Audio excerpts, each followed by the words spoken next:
Hey everybody, this is Miss G or Gaynor Milky, and here's to a cup of hot tea today, which is TEA for trauma, which we don't like to spend a whole lot of time on, empowerment, and action.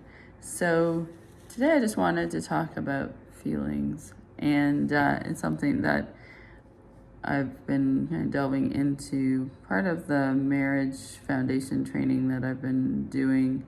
But just overall, in general, it's very easy, I think, especially depending on what your mindset is, to be driven by feelings, which then cause thoughts, which then can cause different types of behavior.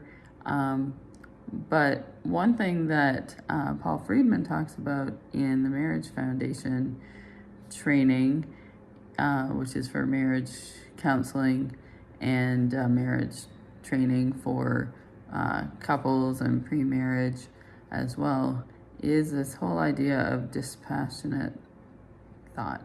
And I think that's something that you need to strike a balance with, because obviously we want to have empathy for people, and sometimes very empathetic people take on other people's feelings. It can be very difficult to dissociate and become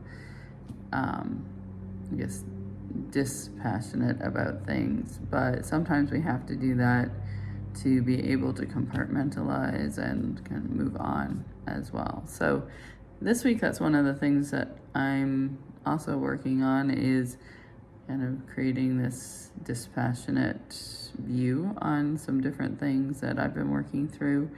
And the way that I've been doing that is really, when I find myself going down the path of how do I feel, or just feelings come up, just taking a step back in my mind and saying, but it is what it is, and just keep moving forward. And sometimes that's hard because there is a feeling about it, but I find through meditation and just keep retraining your mind not to go down that rabbit hole of the feeling that's attached to it, and also creating new meaning around the experience. A lot of times feelings can come up from fear or anxiety about what is next. So we just have to keep moving forward. I mean, life is going to keep moving forward if we're fortunate enough, and that's something else that can help with sort of this dispassionate approach, is just feeling gratitude and looking around and saying, in spite of it all, there's some very good things, and nothing bad is happening right in this moment. So I know for me, I do try every day to find 5 to 10 things that I'm grateful for. And even if I say those in my head, it's still my practice of gratitude. So I'm very thankful for having a business that can support myself and my daughter, and also being able to help other people get their message out and grow their business. That's really important to me. And then my daughter, she had an accident recently, but she's going to be okay.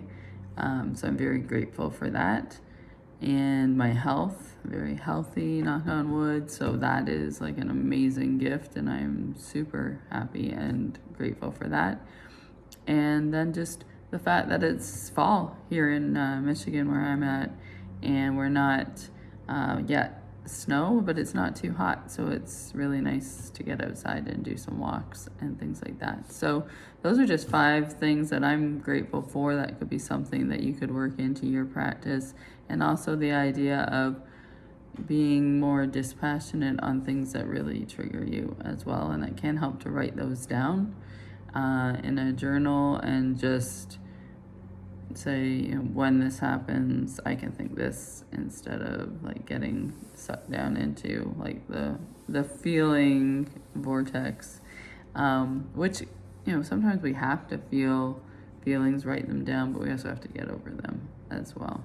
So I hope that this little cup of hot tea was helpful for you in some way. And until we do tea time again, I'm wishing you much joy, peace, and happiness as you go about your day.